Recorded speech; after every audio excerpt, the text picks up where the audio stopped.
அனைவருக்கும் வணக்கம். வெல்வது நிச்சயம் 2025 அப்படிங்கிற title free class and test series அப்படிங்கிறத ப்ரொவைட் பண்றோம். ஸோ அதுபடி லாஸ்ட் வீடியோவில் 12th பொலிட்டிக்கல் சயின்ஸ் புக்குடைய செகண்ட் லெசன்ல மக்களவை பற்றியும் அதனுடைய பணிகளை பற்றி நம்ம பார்த்திருந்தோம். ஸோ இந்த வீடியோவில் மாநிலங்களவைன்னு சொல்லக்கூடிய ராஜ்யசபா பற்றி நம்ம பார்க்கலாம். ஸோ மாநிலங்களவைன்னு சொல்லக்கூடியது ராஜ்யசபா நம்ம என்ன சொல்லுவோம், we call it as a council of states அப்படின்னு நம்ம சொல்லுவோம். Which is also called as the upper house, மேலவை அப்படின்னு நம்ம சொல்லலாம். ஸோ நாடாளுமன்றம் அப்படின்னு சொல்லும்போது மக்களவை மாநிலங்களவை ரெண்டாவையுமே சேர்த்து தான் நம்ம சொல்லுவோம். ஓகே, இப்போ மாநிலங்களவையினுடைய உறுப்பினர்களினுடைய எண்ணிக்கை எவ்வளோ அப்படிங்கிறத பார்ப்போம். So the maximum strength of Rajya Sabha, மாநிலங்களவையினுடைய அதிகபட்ச உறுப்பினர்களின் எண்ணிக்கை எவ்வளவு அப்படின்னா 250. ஸோ இந்த 250ல 238 பேர் பார்த்தீங்க அப்படின்னா they were elected by election, தேர்தல் மூலியமாக தேர்வு செய்யப்படுறாங்க. And remaining 12 members they were nominated by the president, மீதி 12 பேர் பார்த்தீங்க அப்படின்னா குடியரசுத் தலைவரால் நியமனம் செய்யப்படக்கூடியவங்களா இருக்காங்க. பட் ஆனா பிரசன்ட் ஸ்ட்ரென்த் ஆஃப் ராஜ்யசபா, மாநிலங்களவையினுடைய தற்போதைய உறுப்பினர்களின் எண்ணிக்கை எவ்வளவு அப்படின்னா 245, 245. ஸோ இந்த 245ல 233 பேர் பார்த்தீங்க அப்படின்னா தேர்தல் மூலம் தேர்ந்தெடுக்கப்பட்டவங்களாகவும் அண்ட் ரிமைனிங் 12 members பார்த்தீங்க அப்படின்னா நாமினேட்டட் பை த பிரசிடென்ட், குடியரசுத் தலைவரால் நியமனம் செய்யப்பட்டவங்களாகவும் இருக்கிறாங்க. அப்போ தேர்தல் மூலம் தேர்ந்தெடுக்கப்பட்டாங்கன்னா நேரடி தேர்தலா மறைமுக தேர்தலா அப்படின்னா they were elected by an indirect election, மறைமுக தேர்தல் மூலம் தேர்ந்தெடுக்கப்பட்டிருப்பாங்க. that is nothing but ஒவ்வொரு மாநிலத்தில் இருக்கக்கூடிய சட்டப்பேரவை உறுப்பினர்கள் தான் என்ன பண்ணியிருப்பாங்க அப்படின்னா ஓட் பண்ணி இவங்களை செலக்ட் பண்ணியிருப்பாங்க. ஸோ மக்கள் டைரக்டா ஓட் பண்ணா டைரக்ட் எலெக்ஷன் நேரடி தேர்தல், அதே வந்துட்டு மக்களால் தேர்ந்தெடுக்கப்பட்ட ரெப்ரசன்டேட்டிவ்ஸ் பிரதிநிதிகள் ஓட் பண்ணாங்கன்னா இன்டைரக்ட் எலெக்ஷன் மறைமுக தேர்தல். ஸோ ராஜ்யசபாவுடைய 233 மெம்பர்ஸும் மறைமுக தேர்தல் மூலியமாக தேர்வு செய்யப்பட்டிருப்பாங்க. And 12 members they were nominated by the president, குடியரசுத் தலைவரால் நியமனம் செய்யப்பட்டவங்களா இருப்பாங்க. எதன் அடிப்படையில்? So art, literature, science and social service, கலை, அறிவியல், இலக்கியம் மற்றும் சமூக சேவை அப்படிங்கிற அடிப்படையில் 12 உறுப்பினர்கள் அப்படிங்கிறவங்களை குடியரசுத் தலைவர் நியமனம் செய்வாங்க. ஸோ அப்படி ராஜ்யசபான்னு சொல்லக்கூடியதை நம்ம என்னென்ன சொல்லலாம் அப்படின்னா we can call it as a permanent house, நிரந்தரமான ஒரு அவை அப்படின்னு நம்ம சொல்லலாம். ஏன் அப்படின்னா லோக்சபா மாதிரி 5 years ஒன்ஸ் எல்லாம் டிசால்வ் பண்ணிட்டு கலைச்சிட்டு தேர்தல் அப்படிங்கிறத வைக்க மாட்டாங்க. என்ன பண்ணுவாங்க அப்படின்னா பெர்மனன்ட் ஹவுஸ், ஒரு நிரந்தரமான அவை. ஸோ அப்போ for the first time April 3, 1952 அன்னைக்கு மாநிலங்களவைன்னு சொல்லக்கூடிய ராஜ்யசபா முதல்ல கான்ஸ்டியூட் பண்ணப்பட்டது, உருவாக்கப்பட்டது. அதுக்கு பிறகு பாத்தீங்க அப்படின்னா இப்ப வரைக்கும் தொடர்ச்சியா அந்த மாநிலங்களவை அப்படிங்கிறது நன்னாயிட்டே தான் இருக்கு. பட் ஆனா அதுக்காக அதுல இருக்கக்கூடிய உறுப்பினர்களையும் நம்ம நிரந்தரமா வச்சிருக்க முடியுமா? முடியாது. ஸோ அதனாலதான் அதனுடைய மெம்பர்ஸுக்கு நம்ம எவ்வளவு நாள் பதவிக்காலம் ஃபிக்ஸ் பண்ணோம் அப்படின்னா 6 years, 6 ஆண்டுகள் அப்படிங்கிற பதவிக்காலத்தை ஃபிக்ஸ் பண்ணிருக்கோம். அப்போ மாநிலங்களவையினுடைய பதவிக்காலம் ராஜ்யசபாவுடைய டென்யூர்னு கேட்டாங்க அப்படின்னா பெர்மனன்ட் ஹவுஸ், நிரந்தரமான அவை. அதே ராஜ்யசபா மெம்பர்ஸ் உறுப்பினர்களுக்கான பதவிக்காலம்னு கேட்டாங்கன்னா 6 years, 6 ஆண்டுகள் அப்படிங்கிறது அந்த உறுப்பினருக்கான பதவிக்காலம். ஆனா அந்த 6 ஆண்டுகள் அப்படின்னு சொல்லும் போது அனைத்து உறுப்பினர்களுக்கும் ஒரே நேரத்தில் பதவிக்காலம் முடியாது. ஸோ ஃபார் எவ்ரி 2 years, ஒவ்வொரு 2 ஆண்டுகளுக்கு ஒரு முறை 1/3 members, 3/1 உறுப்பினர்களுக்கு மட்டும் ரிட்டையர் ஆகி தேர்தல் அப்படிங்கிறத நடத்துவாங்க. அப்போ ரிமைனிங் இருக்கக்கூடிய 2/3 members என்ன பண்ணுவாங்க, அந்த அவையிலேயே கண்டினியூ பண்ணுவாங்க.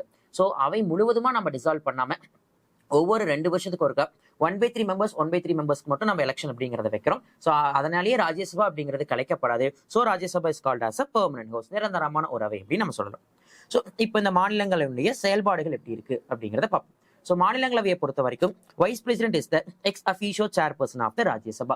ஸோ துணை குடியரசுத் தலைவர் அப்படிங்கிறவர் மாநிலங்களவையுடைய அலுவல் வழி அவைத் தலைவராக இருப்பார். தட் மீன்ஸ் யார் வைஸ் பிரசிடென்டா இருக்காங்களோ அவங்க தான் ராஜ்யசபான்னு சொல்லக்கூடிய மாநிலங்களவைக்கு தலைவராக செயல்படுவாங்க அப்படிங்கிறாங்க. ஸோ இன்னைக்கு ஒருத்தர் வைஸ் பிரசிடென்ட்னா இன்னைக்கு அவர் தான் ராஜ்யசபாக்கு தலைவர்.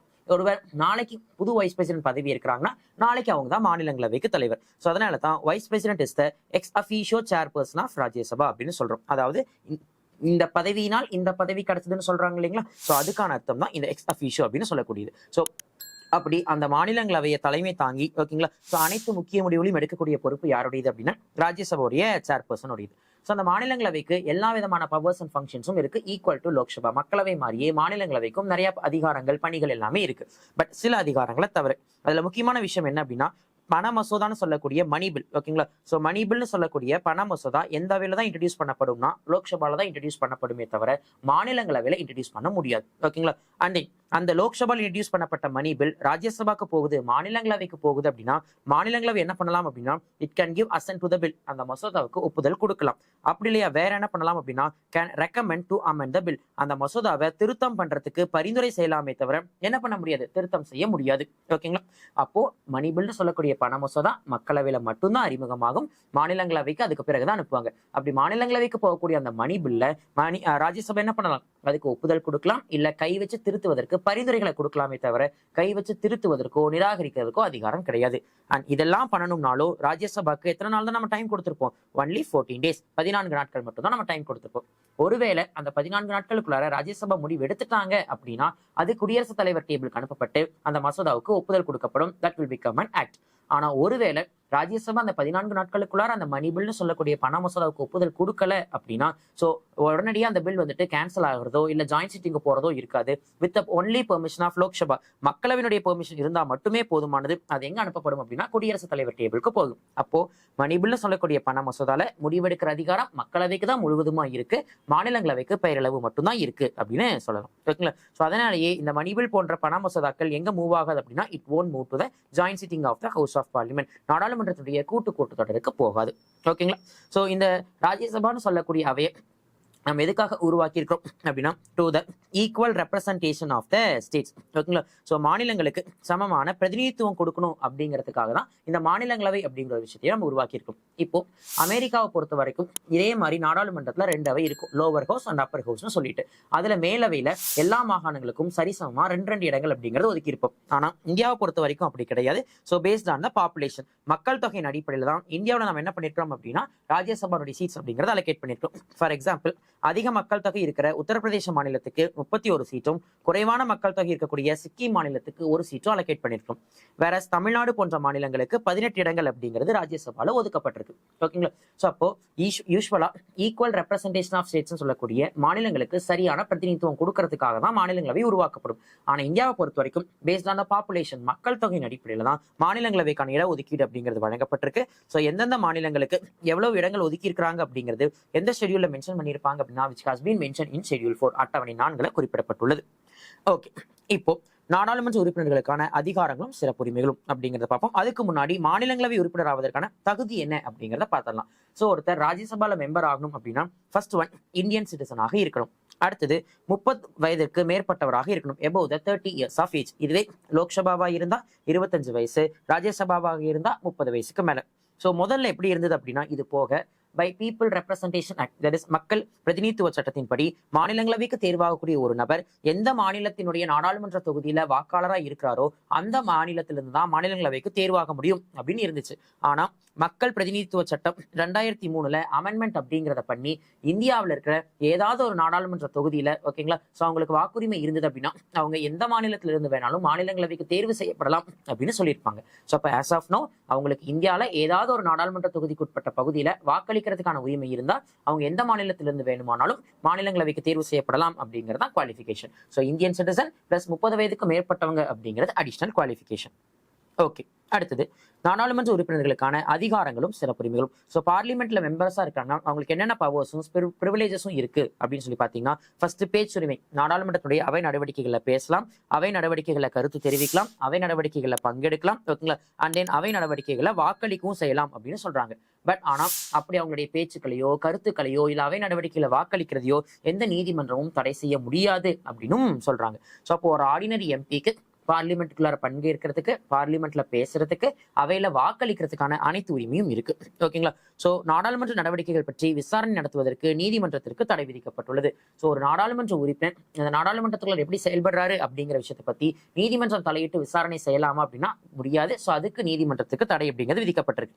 அண்ட் அதோடு மட்டும் இல்லாம ஒரு அவை நடவடிக்கைகளின் உண்மையான எந்த ஒரு அறிக்கையும் செய்தித்தாள்களில் பிரசுரிக்கும் உரிமைக்கு எதிரான சட்ட விலக்களிப்பு வழங்கப்பட்டுள்ளது. சோ பிரசுரம் தவறான நோக்கோடு பிரசுரிக்கப்பட்டதாக இருந்தால் ஒழிய அதற்கு எதிரான நீதிமன்ற சட்ட நடவடிக்கைகளுக்கு எதிரான பாதுகாப்பும் வழங்கப்படும். சோ இதோட மட்டும் இல்லாம பாத்தீங்க அப்படின்னா நாடாளுமன்ற கூட்டத்தொடர் நடந்துகிட்டு இருக்கும் போதோ இல்ல கூட்டத்தொடர் தொடங்குறதுக்கு 40 நாட்களுக்கு முன்போ இல்ல கூட்டத்தொடர் முடிந்து 40 நாட்கள் வரையிலோ என்ன பண்ண முடியாது அப்படின்னா ஒரு உறுப்பினரை கைது செய்யாமல் இருப்பதற்கான சுதந்திரம் வழங்கப்பட்டுள்ளது.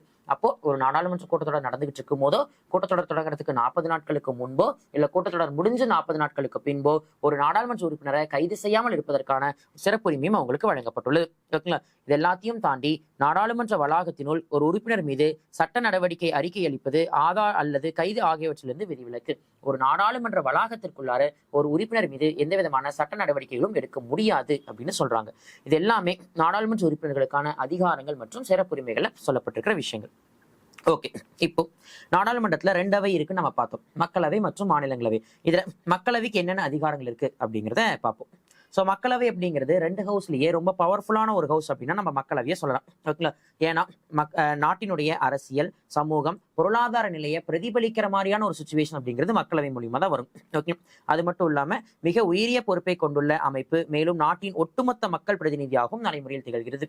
ஏன் அப்படின்னா லோக்சபால இருக்கக்கூடிய எல்லா உறுப்பினர்களும் யாரால தேர்வு செய்யப்படுறாங்க? மக்களால வாக்களிச்சு தேர்வு செய்யப்படுறாங்க. ஸோ அப்போ ஒட்டுமொத்த நாட்டு மக்களுடைய பிரதிநிதிகளாக பிரதிநிதித்துவப்படுத்தக்கூடிய அவையாக எது இருக்கு அப்படின்னா லோக்சபா அப்படின்னு சொல்லக்கூடிய மக்களவை அப்படிங்கிறது இருக்கு. சோ இங்க இருக்கக்கூடிய உறுப்பினர்களை யார் தேர்வு செய்யறாங்க? மக்கள் நேரடியாக தேர்வு செய்யறாங்க. ஓகேங்க. சோ இதனாலதான் பாத்தீங்கன்னா மக்களாட்சி அமைப்பின் ஒரு மிக உயரிய இடத்துல எது இருக்கு அப்படின்னா இந்த மக்களவை அப்படிங்கிறது இருக்கு. ஓகேங்களா? சோ இந்த மக்களவையில் இருக்கக்கூடிய மக்களால் தேர்ந்தெடுக்கப்பட்ட உறுப்பினர்கள் தான் நாட்டுக்கு தேவையான கொள்கைகள், திட்டங்கள், சட்டங்கள் இது எல்லாத்தையுமே வகுக்கிறாங்க. சோ இது எல்லாமே உருவாகக்கூடிய இடமாக எது இருக்கு அப்படின்னா நாடாளுமன்றத்துடைய மக்களவை அப்படிங்கிறது இருக்கு. ஓகேங்களா? சோ இது மட்டும் இல்லாம சோ யூனியன் லிஸ்ட் ஒன்றிய பட்டியல் சார்ந்தோ, ஓகேங்களா, இல்ல வந்துட்டு பொதுப்பட்டியல்னு சொல்லக்கூடிய கன்கரண்ட் லிஸ்ட், ஓகேங்களா, சோ இது சார்ந்தோ ஏதாவது ஒரு சட்டம் இயற்றணும் அப்படின்னா அந்த சட்டம் இயற்றுவதற்கான அதிகாரம் யாருக்கு இருக்கு? மக்களவைக்கு இருக்கு. ஓகேங்களா? சோ யூனியன் லிஸ்ட்னு சொல்லக்கூடிய ஒன்றிய பட்டியலோ அல்லது கன்கரண்ட் லிஸ்ட்னு சொல்லக்கூடிய பொதுப்பட்டியல் சார்ந்தோ சட்டம் இயற்றுவதற்கான அதிகாரம் அப்படிங்கிறது மக்களவைக்கு இருக்கு. சோ மேலும் இந்த புதிய சட்டங்களை இயற்றவும், நடைமுறையில் ஏற்கனவே இருக்கக்கூடிய சட்டத்தை நீக்கவும் அல்லது திருத்தம் செய்ய அதிகாரமும் மக்களவைக்கு உண்டு. அப்போ சட்டம் இயற்றும் அதிகாரம் மட்டும் மக்களவைக்கு கிடையாது. அதோட சேர்த்து பாத்தீங்கன்னா ஏற்கனவே இருக்கிற சட்டத்தை நீக்கிறதுக்கோ இல்ல அந்த சட்டத்துல திருத்தம் செய்யறதுக்கோ யாருக்கு அதிகாரம் இருக்கு அப்படின்னா மக்களவைக்கு அதிகாரம் இருக்கு. ஓகேங்களா? ஸோ இது எல்லாத்தையும் விட மக்களவைக்கு நம்ம கொடுத்திருக்கக்கூடிய சிறப்பு அதிகாரங்கள்ல ஒண்ணு என்ன அப்படின்னு சொல்லி பார்த்தோம் அப்படின்னா பட்ஜெட்டை தாக்கல் பண்ணக்கூடிய அதிகாரம். ஓகேங்களா? ஸோ ஆனுவல் ஃபினான்ஷியல் ஸ்டேட்மெண்ட், ஆண்டு நிதிநிலை அறிக்கைன்னு சொல்லக்கூடிய பட்ஜெட் அப்படிங்கிறது நாடாளுமன்றத்துல எந்த வேலை தான் தாக்கல் செய்யப்படும் அப்படின்னா மக்களவையில மட்டும்தான் தாக்கல் செய்யப்படும். அது மட்டும் இல்லாம ஒரு பண மசோதா அப்படிங்கிறது மக்களவையில தான் அறிமுகப்படுத்தப்படும். மாநிலங்களவைக்கு போகும்போது அதை அந்த மாநிலங்களவை அக்செப்ட் பண்ணிக்கிறதுக்கோ இல்ல திருத்தம் பண்றதுக்கான பரிந்துரைகளை மட்டுமே தான் கொடுக்க முடியுமே தவிர என்ன செய்ய முடியாது அப்படின்னா அதை நிராகரிக்கிறதுக்கோ இல்ல வந்துட்டு அதை திருத்தவும் முடியாது. இதெல்லாம் பண்றதுக்கு மாநிலங்களவைக்கும் எவ்வளவு நாள் தான் இருக்கும்? 14 நாட்கள் தான் இருக்கும். அப்போ பண மசோதா சம்பந்தமாகவோ பட்ஜெட் சம்பந்தமாகவோ முடிவெடுக்கிற முழு பவர் யாருக்கு இருக்கு? லோக்சபாக்கு தான் இருக்கு. அடுத்தது நாட்டினுடைய பொருளாதார மக்கள் கட்டுப்பாட்டில் இருப்பதை வெளிப்படையாக தெரிவிக்கும் வகையில், ஓகேங்களா, நிதிநிலை அறிக்கை மற்றும் நிதி அறிக்கையை தயார் செய்வதும் சமர்ப்பிப்பதும் மக்களவையின் சிறப்பு உரிமைகளில் ஒன்று. ஸோ ஏற்கனவே சொன்ன மாதிரி பட்ஜெட்டை தாக்கல் பண்றதும் சரி, அண்ட் தென் ஃபினான்ஸ் ரிப்போர்ட், ஆண்டு நிதிநிலை அறிக்கை சம்பந்தமான அறிக்கைகளை சப்மிட் பண்றதும் சரி மக்களவையினுடைய சிறப்பு அதிகாரங்களை ஒன்றுன்னு சொல்லலாம். ஸோ மக்களவையை பொறுத்த வரைக்கும் உறுப்பினர்கள் அமைச்சர்கள் கிட்ட கேள்வி எழுப்புவாங்க. ஓகேங்களா? ஸோ கொஸ்டின்ஸ் கேட்கலாம், சப்ளிமெண்டரி கொஸ்டின்ஸ் துணை கேள்விகள் கேட்கலாம். ஓகேங்களா? முன்வரைவு மசோதாக்கள் நிறைவேற்றலாம். அண்ட் தென் நம்பிக்கையில்லா தீர்மானம்னு சொல்லக்கூடிய நோ கான்ஃபிடன்ஸ் மோஷன் போன்றவை எல்லாமே எங்குதான் நிறைவேற்றப்படும் அப்படின்னா மக்களவையில தான் நிறைவேற்றப்படும். ஓகேங்களா? ஸோ அப்போ நோ கான்ஃபிடன்ஸ் மோஷன், நம்பிக்கையில்லா தீர்மானம்னா என்ன அப்படின்னா ஒரு ஆட்சிக்கு பெரும்பான்மை இருக்குதா இல்லையா அப்படிங்கிறத செக் பண்றதுக்காக உருவாக்கப்பட்ட தீர்மானம் தான் நம்பிக்கையில்லா தீர்மானம். ஸோ இந்தியாவை பொறுத்த வரைக்கும் ஒரு கவர்மெண்ட் ரன் ஆகுது அப்படிங்கிறது எந்த அவையை பொறுத்து நம்ம ஃபிக்ஸ் பண்ணுவோம்? மக்களவையை பொறுத்து தான் ஃபிக்ஸ் பண்ணுவோம். ஸோ அதனாலேயே மசோதாக்களை தாக்கல் செய்யறதுல இருந்து கேள்விகள் கேட்கறது, துணை கேள்விகள் கேட்கறதை தாண்டி நோ கான்ஃபிடன்ஸ் மோஷன் சொல்லக்கூடிய நம்பிக்கையில்லா தீர்மானம்ங்கிறது எந்த அவையில மட்டும்தான் நிறைவேற்றப்படும் அப்படின்னா மக்களவையில மட்டும்தான் நிறைவேற்றப்படும். ஓகேங்களா? அண்ட் தென் கான்ஸ்டிடியூஷனை கை வச்சு அமெண்ட்மெண்ட் பண்றதுக்கும் சரி, அரசியல் எமர்ஜென்சி ப்ரொவிஷன்ஸ் சொல்லக்கூடிய அவசர நிலை பிரகடனத்தை வெளியிடவும் சரி யாருக்கு அதிகாரம் இருக்குன்னா மக்களவைக்கு அதிகாரம் இருக்கு. ஓகேங்களா? சோ குடியரசுத் தலைவர், துணை குடியரசுத் தலைவர் தேர்தலில் வாக்களிக்கிறதுக்கான உரிமை மக்களவை உறுப்பினர்களுக்கு இருக்கு.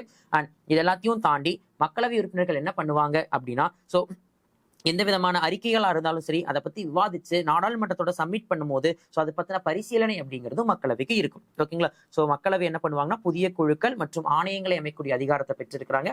ஸோ ஏதாவது ஒரு மசோதா தாக்கல் செய்யப்படுது அப்படின்னா அந்த மசோதா குறித்தான விலாவாரியான ஆய்வறிக்கையை மக்களவையில சப்மிட் பண்ணக்கூடிய பொறுப்பு மக்களவை உறுப்பினர்களுக்கு உண்டு.